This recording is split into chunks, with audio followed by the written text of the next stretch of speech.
Oh, your mercy never fails me.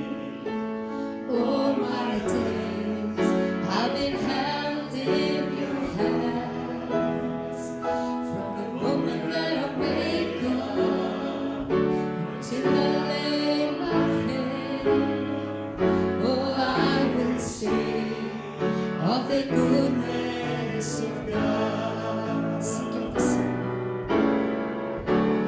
All my life you have been faithful. All my life you have been so, so good. With every breath that I am able, oh, I will sing of the goodness of God.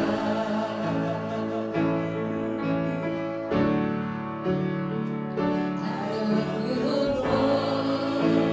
voice. You have led me through the fire. In darkest night, you are close like no other. I know you as a father.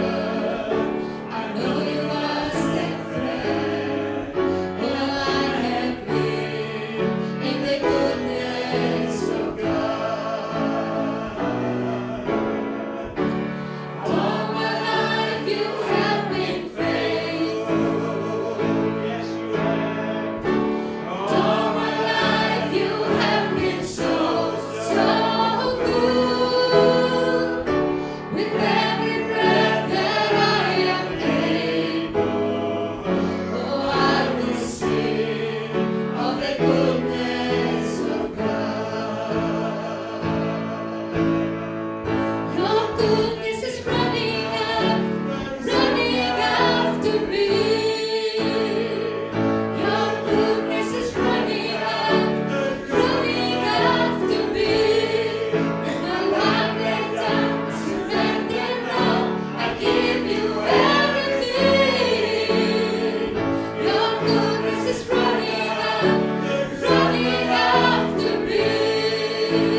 Já.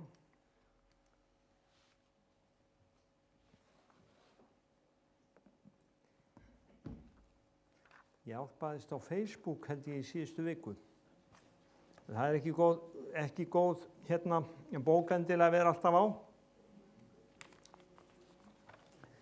Það er eins og með gervigreindina. Gervigreindin finnst mér vera frábær en mér finnst hún líka vera hræðileg. Og það er eins og með bara, þú veist, það er sama hvað það er hægt að nota hlutina til góðs og það er hægt að nota þá til ills. Sama hlutin.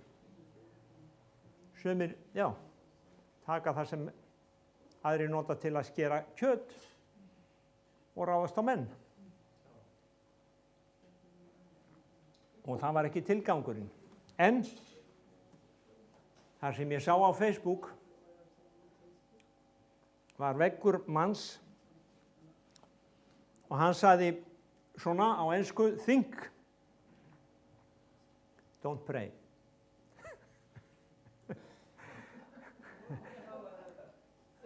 Hann sagði think, don't pray. Hann sagði hugsaðu, ekki biðja. Já, vinur. Þannig að ég fór að hugsa. En það sem ég gerði með að ég fór líka að biðja. Og ég fór að hugsa, þetta er þversögn við ákveðna ritningu í Biblíunni sem segir biðjið án afláts.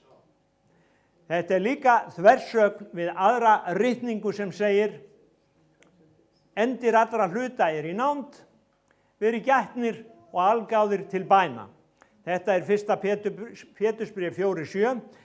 Endir allra hluta er í nánd, verið gætnir og algáðir til bæna.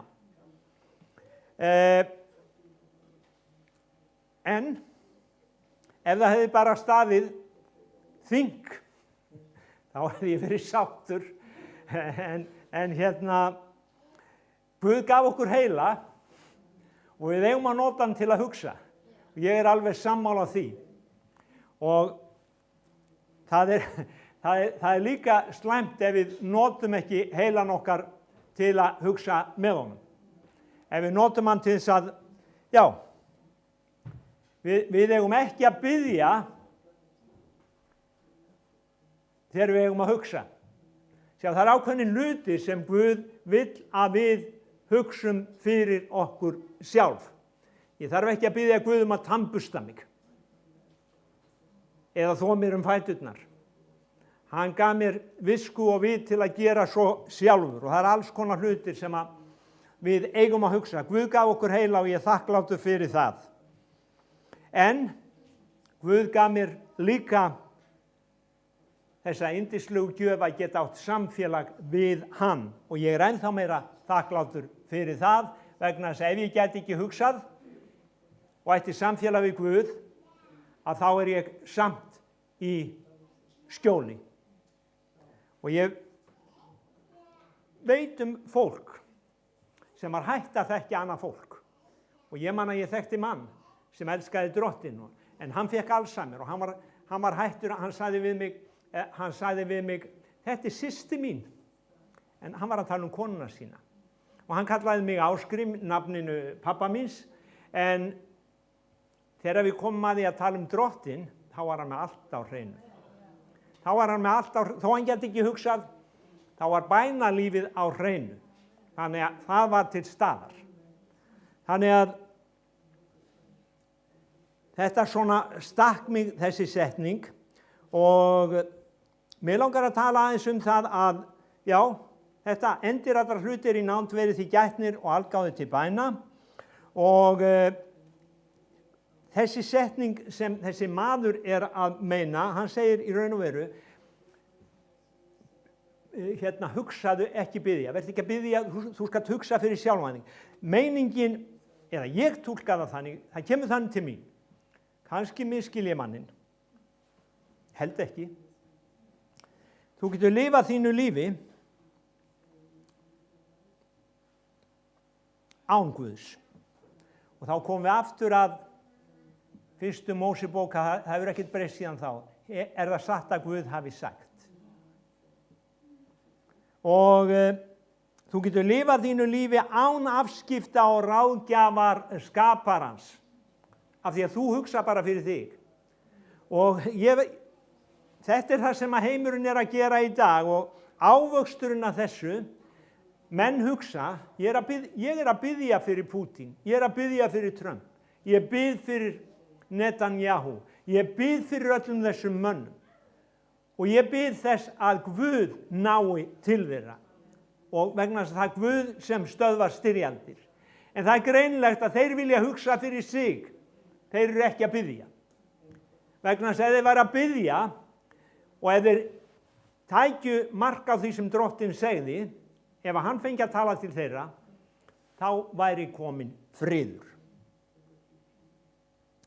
Þannig að við sjáum ávöxtinn af hugsunum manna sem ekki biðja, allt í kringum okkur. Það eru styrjaldir, það er hungursneyð, hvers kyns ofbeldi, hatur, ólifnaður.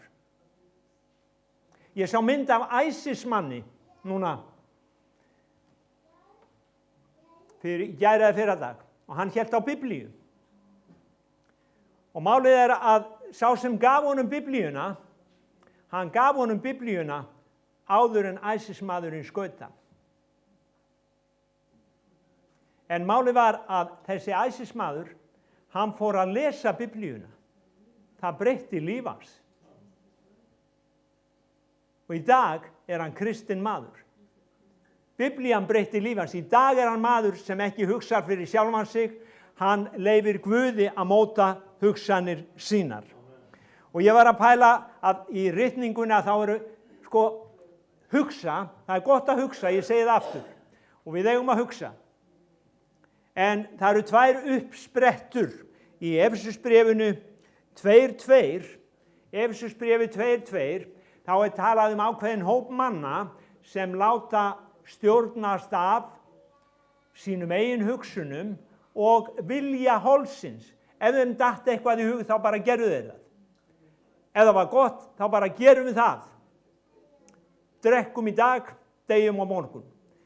Hugsanir holsins, vilji holsins.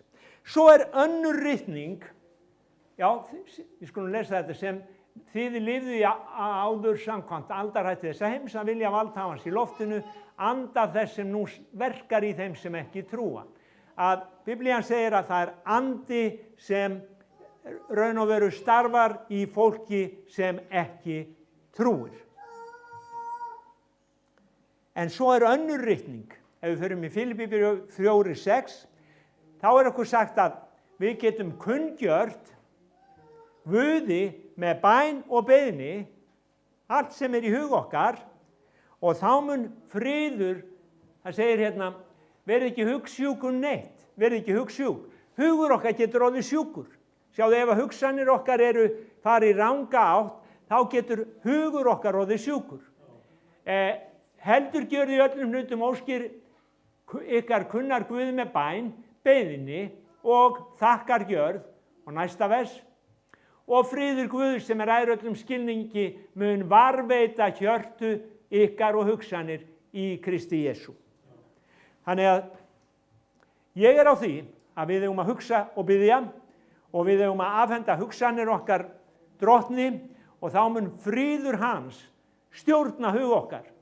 Heldur en ef að hugur okkar stjórnast af okkar eigin girndum, okkar eigin synduga vilja, að þá höfum við ósætti, styrjaldir og allt það sem er að gerast í kringum okkur.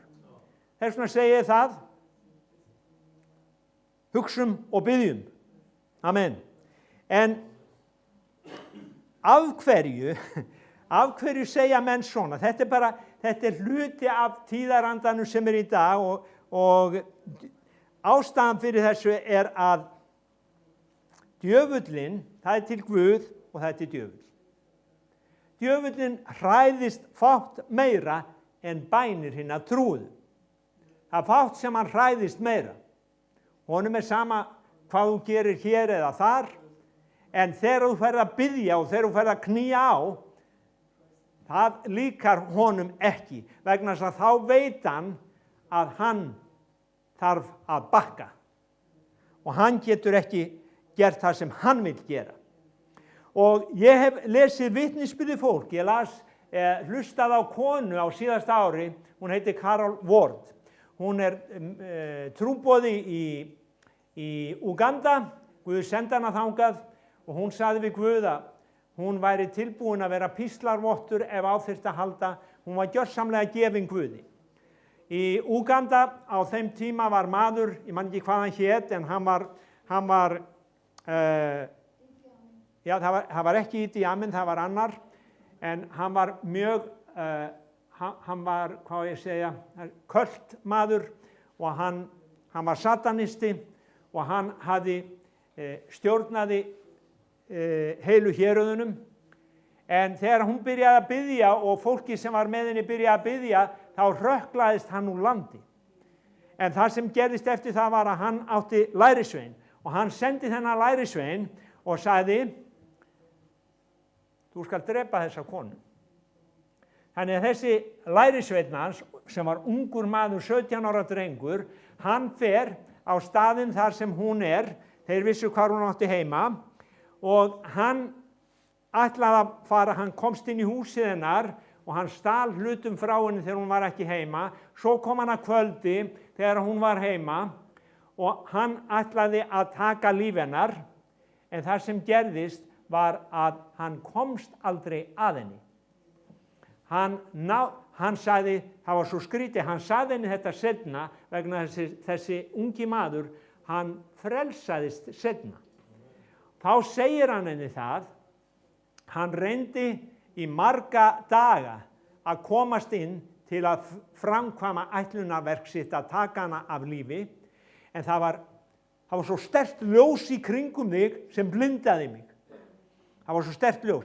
Bænin sem hún hafði beðið, orðið sem Guð hafði gefið henni, var í Sakaría 2. kafla, að Drottinn, hann mun vera eldveggur í kringum þig. Það var orð sem Guð hafði gefið henni og hún stóð fast á. Og þetta var orð sem hún bað á hverjum degi, Drottinn, þú ert eldveggur í kringum mig. Og þegar að hann var búinn að brjótast þarna nokkru sinnum inn, að þá fór hún að biðja á nóttinni, enn meir. Og þessi eldveggur, hann huldi hana og drengurinn komst aldrei inn. Og síðar meir að þá var, leiddu þau hann til trúar og hann sagði henni alla söguna. Það líka annar maður sem var satanisti, hann hét Ramírez, hann hefur skrifað bók, hann var að segja frá upplifunum þeirra, hann sagði að þeir færu úr líkamanum og þeir færu, hann bjó í New York, að þeir færu yfir ákveðin svæði í borginni og það var jafnvel stríð á milli þeirra vegna þess að þeir vildu eigna sér þennan stað og þennan stað.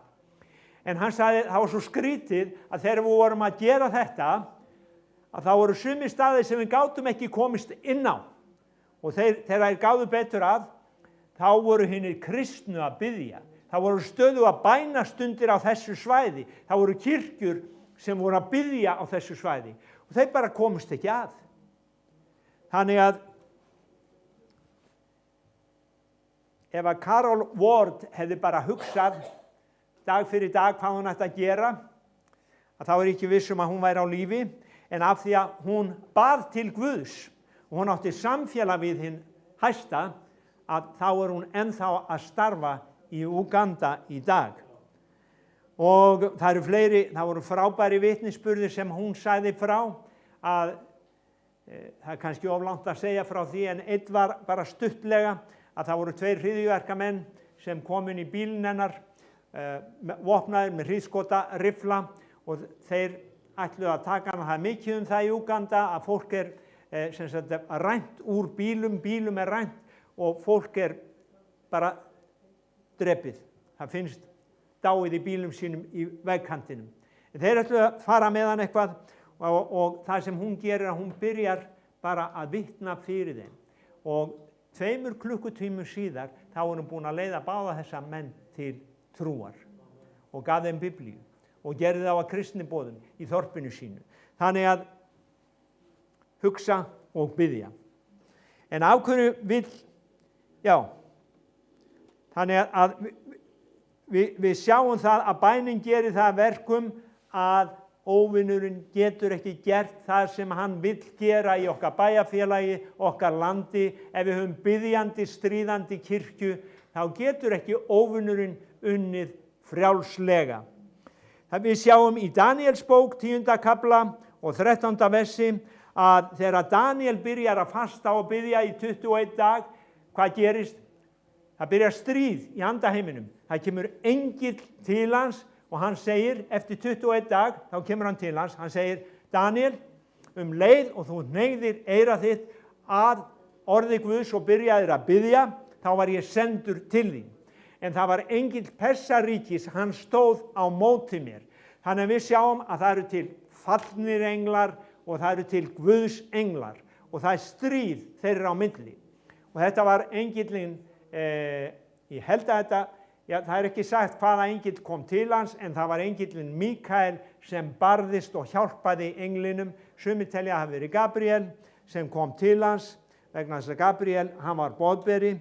Nema hvað að hann kemur til hans, en það var þegar Daniel byrjar að biðja, þá byrjar stríðið. Þá byrjar eitthvað að gerast í andaheiminum. Það er ennþá stríð í andaheiminum í kringum Persíu, Íran, í dag. Ég sá bara núna síðast í gær eða fyrradag að þá var átt að fara að taka unga konu af lífi fyrir það hún trúir á Jesú Krist. Þannig að það er svo skrítið hvernig óvinur okkar Satan, hann ræðst á okkur hann notar fólk til þess að drepa annað fólk. Og af hverju vill djöfullinn hindra bæn? Vegna þess í bæninni heyrum við frá Guði. Og þar fæðist trúin. Í Rómverjabréfinu 10. kafla 17. vers segir að þá kemur trúin og að boðunin og boðunin byggist á orði Krist. Enska þýðingin segir að trúin kemur frá því að heyra hvað Guð segir okkur. Það eru margir sem halda að bæn sé bara, Faðir vor, þú sem ert á himnum og svo framvegis, en bæn er meira en það, bæn er samfélag. Bæn er að við tölum við Guð og Guð talar við okkur. Og merkilegt að þegar að Pétur sem hafði afneitað Jesú, að hann er snúinn við, að þá segir, eða Jesú segir svona við hann, ég hef beðið fyrir þér, Pétur, að trú þín þrjóti ekki. Þannig að það var mikið mál fyrir Jesú að Pétur héldi áfram að biðja og lifa í samfélagi við Guð. Þetta lesum við í Lúkas 22:32. Ég beði fyrir þér að trú þín þrjóti ekki. Og bænin, eins og ég segi, hún er meira heldur en rulla, hún er samfélag við Guð, samfélag við þann heilaga anda sem reisti Jesúm frá dauðum. Samfélag. Jesús sagði okkur að hann gef okkur heilagan anda í sinn stað. Þannig heilagur andi er með okkur alla daga. Bænin opnar fyrir nærveru Guðs inn í þjóðfélag. Og margar trúarvakningar, eða allar, hafa byrjað þannig að það er hópur fólks sem tekur sig saman, hefur byrjað að biðja, hætta ekki fyrir að Guð mætir á staðinn.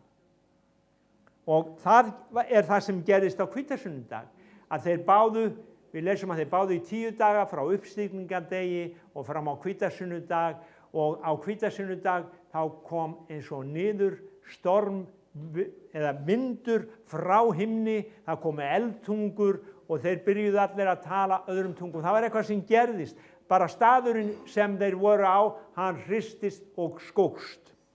Og þetta hefur gerst aftur og aftur í gegnum aldirnar. Fólk hefur byrjað að biðja og það hefur komið trúarvakning. Og þess á milli, þá trúi ég því að við þurfum að vera staðföst í bæninni. Það eru svo margar ritningar sem segja okkur að við þurfum að vera staðföst í bæninni. Sjáðu, þú þarft að vera staðfastur í að borða. Ef þú ekki borðar, þá deyrðu. Andlega lífið, það byggir á því að við eigum samfélag við Guð. við nærumst. Jesús sagði ekki lifir maðurinn á brauði einu saman. Þannig að þú hefur innri mann, þú hefur ytri mann. Og innri maðurinn, ég segi oft sko að fólk segir það er glæpur að berja lítil börn. Það er það. En er ekki líka glæpur að eitra huga lítilla barna? Er það ekki að eitra sálarlíf þeirra? Er það ekki glæpur líka? Vissulega. Og þannig að okkar innri maður og ytri maður, Biblían talar að þó að vor ytri maður hrörni, þá endurnýjast dag frá degi okkar innri maður. Þannig að við erum innri maður og ytri maður. Líkama okkar er bara húsið okkar sem við búum í. Og svo fáum við nýjan líkama, segir Biblían, þegar við förum héðan. Nú, bænin, ég segi hún opnar fyrir nærveru Guðs inn í samfélag okkar. Bæn, hún gerir líka kraftaverk í Postulasögunni 9:40, þá lesum við konu sem hét Dorkas, Postulasagan 9:40, og hún var dáin. Og þetta var á dögum postulana. Og það er kallað á Pétur, og Pétur hann fer, og hann krýpur niður inn í herberginni hjá henni, og hann andvarpar og biður til Guðs. Þegar hann er búinn að því, þá snýr hann sér að líkinu og segir, Tafípa, rís upp, eða Dorkas, rís upp, og hún lifnaði við. Og það sem gerðist var að það náttúrulega fréttist út allan bæinn að það var fjöldinn allur af fólki sem komst til trúar vegna þessa atburðar. Í Jakobs bréfinu, eða þá er okkur sagt frá Elía spámanni, hann bað, og af hverju bað hann? Jú, það var óguðlegur konungur og hann kom með orð Guðs og hann sagði að það mun ekki rigna í 3,5 ár nema ég segi. Hann bað og það rigndi ekki 3,5 ár. Hann bað aftur og regnið kom. En sá óguðlegi konungur hafði, ég sagði það einhver tímann, að sá óguðlegi konungur hafði það fram yfir okkar stjórnmálamenn að hann fór að leita spámanni Guðs til að finna hann. Hann ætlaði, og hann skammaði náttúrulega þegar hann sá hann, en hann vissi að spámaðurinn gat snúið í við. Það gerðu ekki okkar leiðtogar þegar COVID kom. Þeir leituðu ekki Guðs, þeir leituðu eitthvað allt annað. Þannig að Akab konungur hafði það fram yfir okkar tíma, að hann vissi að þó svo hann var í óguðlegu konungur, þá vissi hann að spámaðurinn gat snúið þessu við. Í Jakobsbréfinu 5:16 segir að kröftug bæn réttláts manns, hún megnar mikið. Það er önnur þýðing sem segir að hver sá sem lifir í vilja Guðs og biður, miklir hlutir munu gerast. Þá munu miklir hlutir gerast. Þetta er ensk þýðing og ég bara kem með hana svona. Svo er okkur sagt að biðja til þess að fólk verði heilbrigt. Okkur er sagt að gera það. Við eigum að biðja svo fólk verði heilbrigt. Við eigum ekki að biðja og segja Drottinn, hjálpa honum að vera veikur, þú ert að kenna honum eitthvað eða eitthvað svona, aldrei. Alltaf sagt, við skulum biðja svo að fólkið okkar verði heilbrigt. Pétur sagði, þegar hann reisti lamamannin á fætur, þá sagði hann, það sem ég hef, það gef ég þér. Málið var að Pétur, hann hafði eitthvað. Og þetta er það sem Jesús vill að hans kirkja hafi. Að hún biðji fyrir sjúkum og að þeir verði heilbrigðir. Það er vilji Guðs. Hrörnunin, það er afleiðing af synd. Hvort sem það er krabbamein eða hvað það er. Ég er ekki að segja einhver sem með krabbamein að hann hafi syngað meira en ég.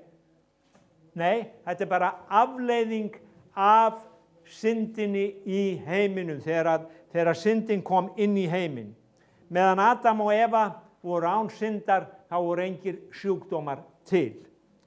Þannig að okkur er sagt að biðja og vaka allar stundir. Í 1. Tímóteusarbréfi 6:12 segir bestu trúarina góðu baráttu og trúarina góða baráttu, hún snýst að biðja og það er stundum stríð að biðja.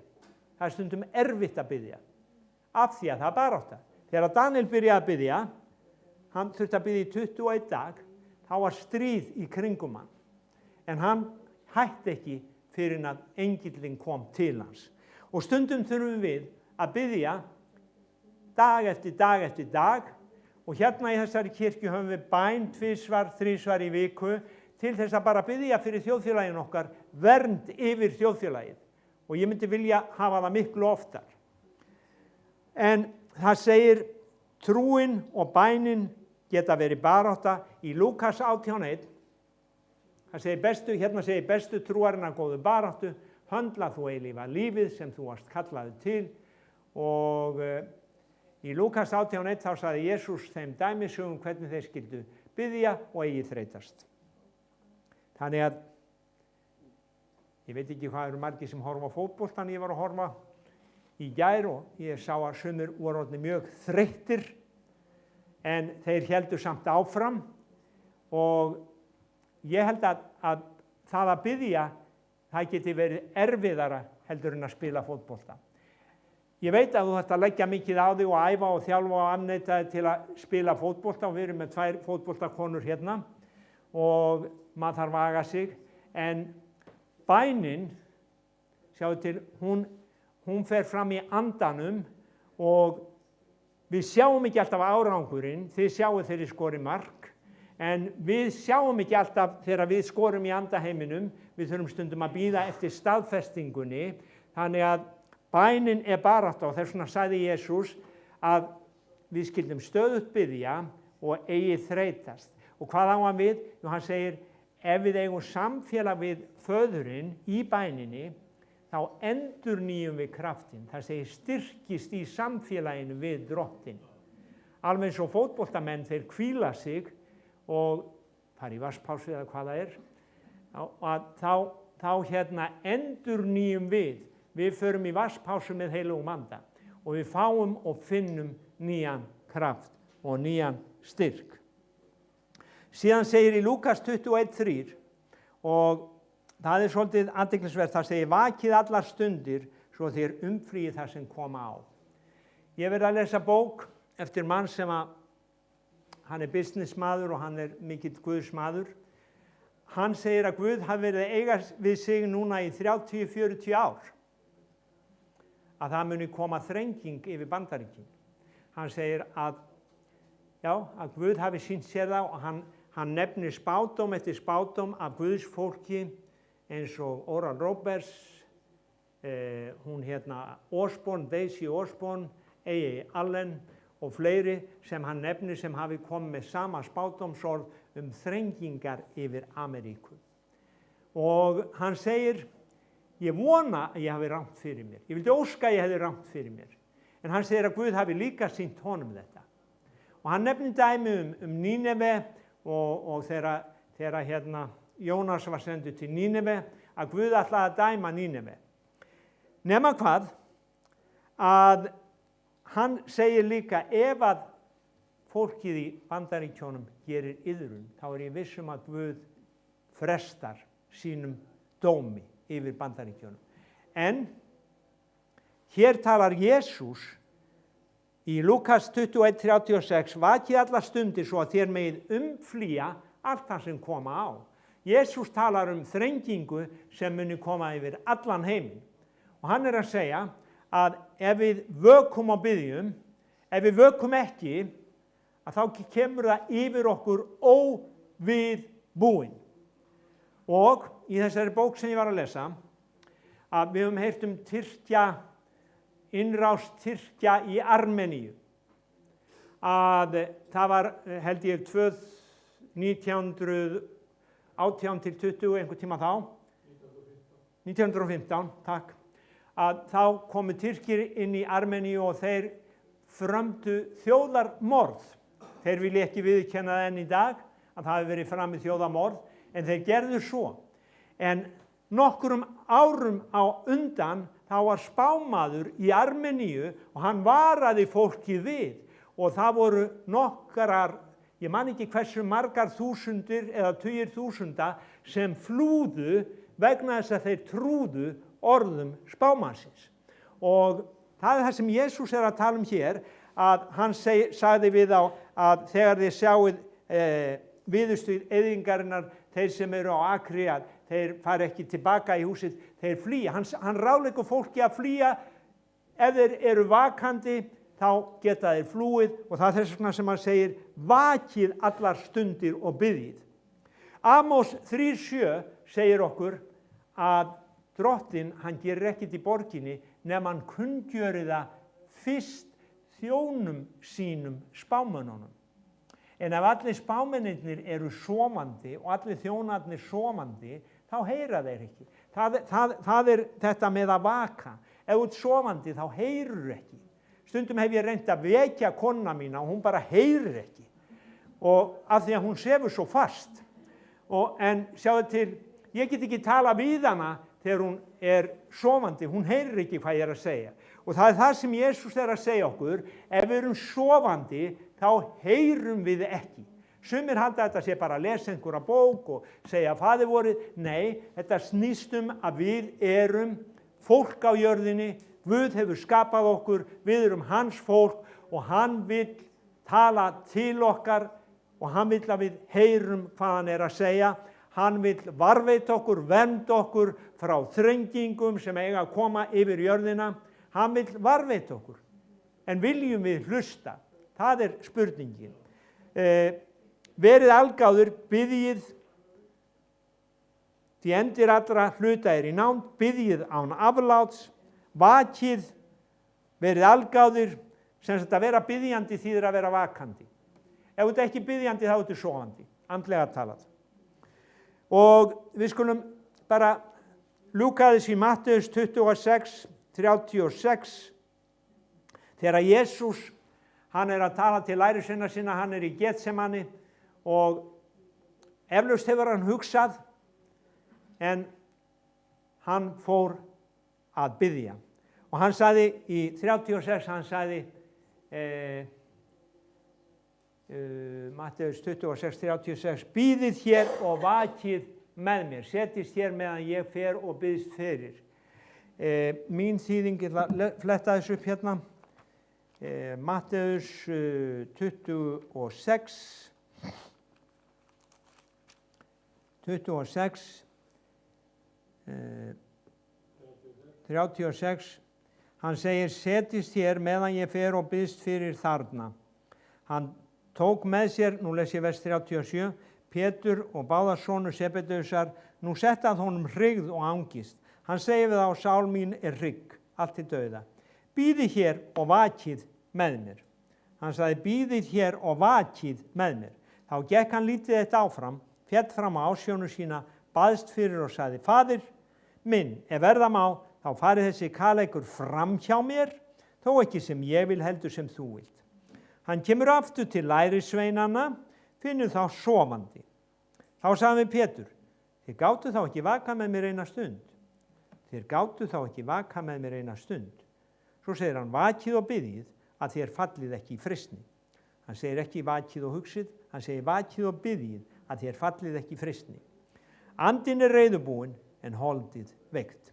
Aftur vek hann brott annarsinn, bað, faðir minn, ef eigi verður hjá því komist, að ég drekki þennan kaleik, þá verði þinn vilji. Þegar hann kom aftur, fann hann þá enn sofandi, því að drungi var á augum þeirra. Þá fór hann enn frá þeim, baðst fyrir þriðja sinn með sömu orðum og fyrr. Hann kom til lærisveina sinna, sagði við þá, sofið þér enn og hvílist. Sjá, stundin er komin og mannssonurinn er framseldur í hendur syndura manna. Standið upp, förum, í nánd er sá er mig svíkur.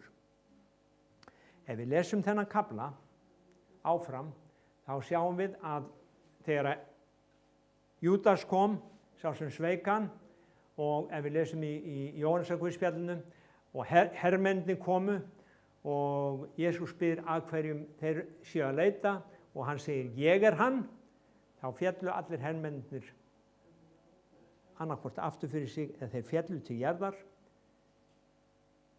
en Jesús stóð tilbúinn. Lærisveinarnir hins vegar, þeir flúðu.